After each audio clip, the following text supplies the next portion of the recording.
Alright guys, today's topic is based on how to know whether you should buy a certain part or whether you should wait or whether you need it or not. First things first is you gotta look and see what needs to actually be replaced or what might be going bad, because that's your best option. If you see that something bad is like something on your car is going out, like let's say your alternator or something that can be replaced with an aftermarket part. Let's say your exhaust cracked. First thing you want to do is you want to see whether it can be replaced with a OEM part that's a lot cheaper, or whether you can live with it, or whether aftermarket is your best bet. Well, usually that has like a couple steps to it. First step is obviously to figure out how bad the damage is on it, or how long it'll last on that part before it needs to be replaced. Second thing is, once you figured that out, whether you and let's just say you determine that it's actually better to replace it because it needs to be replaced soon. So you start searching online. That's the second step. You start searching online for prices for the parts and stuff. And the second part of that is to figure out whether the price of the OEM part is within your price range or not, because a lot of times these parts are within your price range, and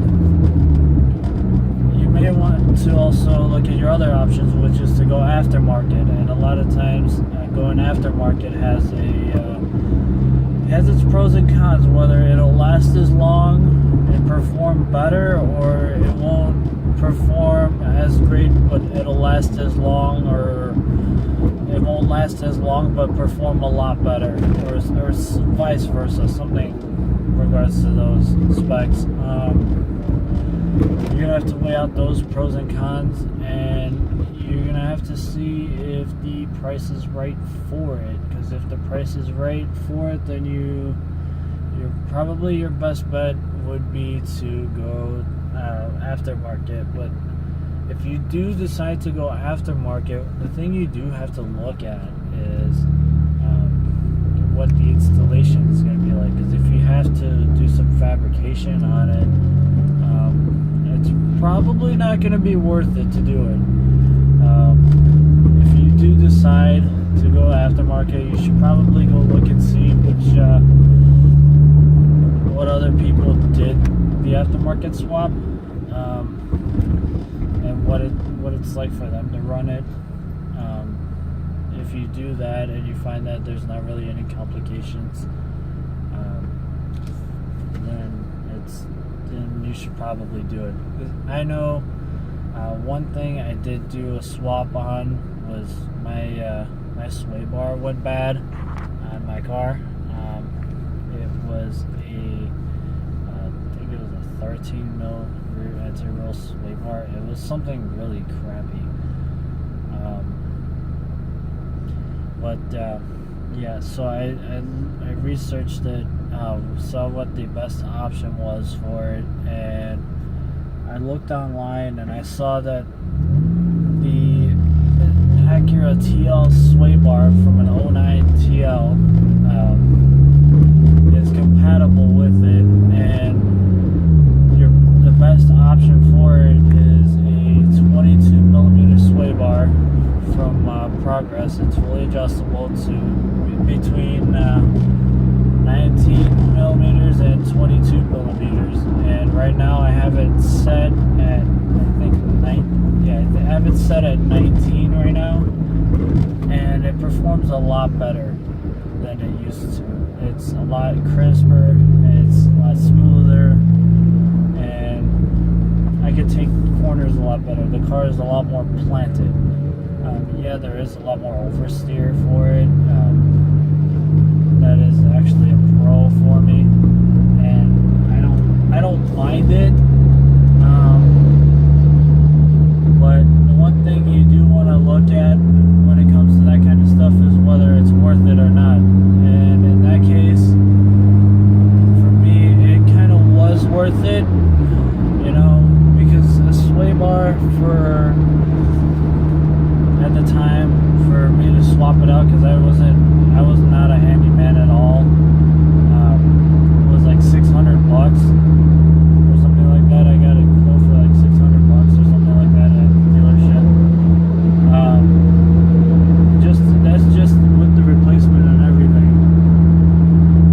And when I got the sway bar, I took it to them and asked how much it would cost for them to swap it in, even if I just brought the parts. And I got quoted for like $350 or something like that. It was something really cheap, and I was like, you know what? Let me do it. I bought the parts. It was like $150 for all of it, or something like that. At the time, it was like $150. I got 2-day shipping. Swapped it out, and overall it cost me like $500 for it. It saved myself $100. So yeah, I realized that it was smarter to do the TL swap, and save myself the money. And from what I heard, it was a direct bolt-on. Didn't have to worry about it. Didn't have to do anything else. No fabrication. The only thing that needed to be done is that it just needed to be drilled some bigger holes. It's by the bushings. That was about it. And that literally took like 5 minutes to do. Just literally just drill a couple holes, and with the drill or an impact gun or whatever needed to do it, and we got it done. It literally took a couple minutes. But yeah, like I was saying, you want to look at the pros and cons, especially if you're on a budget like I am. Your best bet to do is you want to look and see. You don't want to be a total cheapskate, but you want to look and see whether it's worth it or not. Because if it's worth it, then I would go ahead and do it. If it's not worth it, then I probably would not. I would probably save up a little bit, ride on that part, ride on the broken part a little bit until you have enough money to do it. I mean, I know that's not really that great of an advice to do, but your best option probably is to do that. If you can't afford it, then right away, but you can afford it later, your best bet is to either drive on it with that broken part, or not drive it at all until you can get it to the shop. But if you absolutely need to do it, if you absolutely need to drive it and you can't afford it,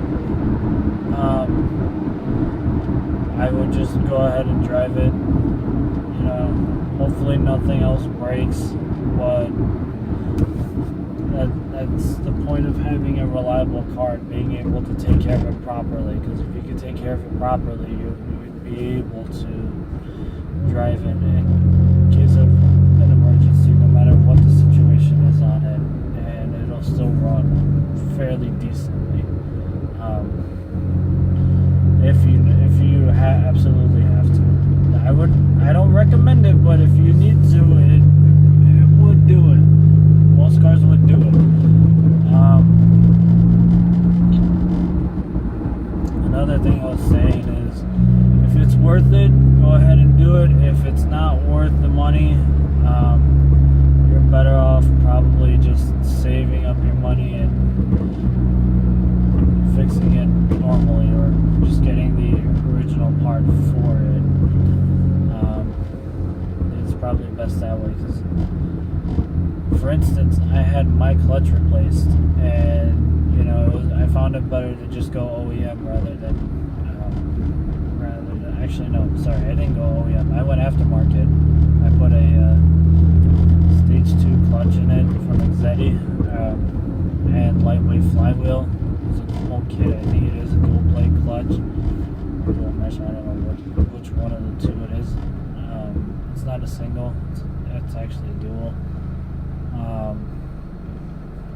That's why I'm not used to it yet, because I had a single before. Now I got a dual, so it'll take me some time. I had it replaced last week, and it's actually one of the best things I did. You know, I had to drive on it a little bit, but that's because I had some clutch life left on it, and I couldn't really pay for it right away. But you know, once I had the money, this thing was in the shop. Literally, it was in the shop like the next day, and I had it done. But yeah, if you guys are looking into having parts done for it, you know, like I was saying, I'm on a budget myself, and my clutch just happened to be a little out of my budget, but I was able to make it work. I mean, obviously I'm not a rich person, and you know, I'm just trying to make ends meet. So if you guys think it's worth it, I would go ahead and do it. If it's not, then I would just stick with the original part, or not even replace it right away. If you guys like this video, please like it, rate it, and subscribe to it. I will be uploading more videos shortly in regards to other things as well that I think are good topics, and moto vlogs, or whatever topics you think I should talk about. Please leave them in the comments below. If you have any other advice, that would be great. I'd love to hear from you guys.